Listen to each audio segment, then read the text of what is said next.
Well, that was three of my eighth grade musicianship students singing the Canon Dona Nobis Pacem.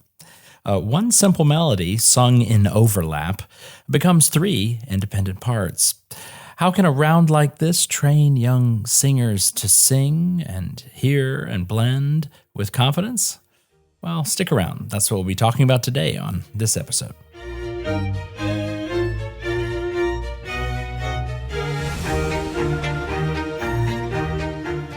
I'm Jared Ritchie. Today is Friday, October the 3rd, and you're listening to the Friday Five from Musically Speaking.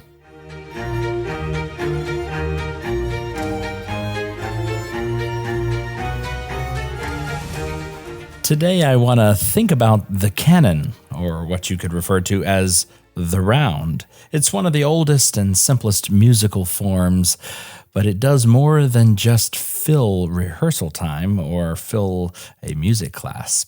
A well-paced canon can train both a choir to listen, can train young singers to blend, and prepare them for advanced harmony. So I thought we'd look at three reasons why canons and rounds should matter to you as a music lover or a music teacher or just someone interested in music. Point number one would be independence through imitation. You see, when you sing a canon, you're learning independence without being left on your own. You are carrying the melody, but someone else echoes you, overlaps you, or even starts ahead of you. And that tension between, quote, holding your own and listening across builds that part singing skills from the ground up. It's the training wheels for polyphony. It's the training wheels for harmony. And so that's point number one, independence through imitation.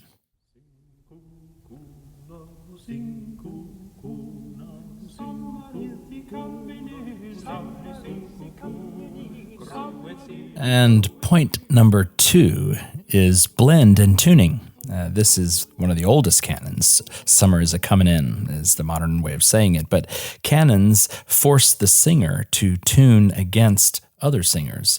It's the same line coming back at a different moment, often a different pitch class, and it happens that suddenly you hear clashes and harmonies that you didn't expect. And so when you're singing a canon or a round, it trains the ear to lock into resonance and balance with others, even when things get busy, the texture. Although you do have to work together and sing with someone and not at them, so it's not fight singing, but it is singing in the spaces and harmonizing in the aggregate. It's very helpful, and that's why I think point number two is helpful, and that is blend and tuning.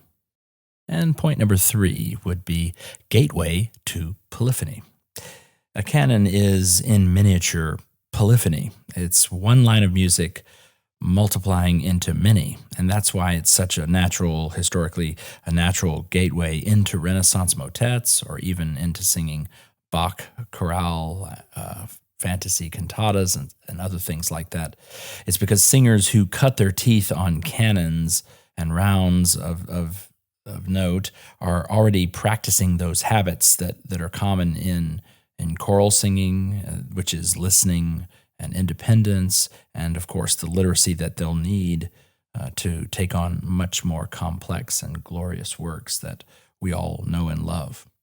So the next time you think about Frere Jacques, Are You Sleeping, Brother John, or Kookaburra, don't think of it as just a plain silly filler or warm-up song, but think of it as the training ground, the training wheels of melody and many voices that teach a lesson to the singer and the audience for harmony far greater than just the individual song theme itself. And that's why I thought we'd focus on it today on this episode of the Friday Five. Well, that's going to have to do it for this week's episode. As always, thank you for listening. Until next time, take care.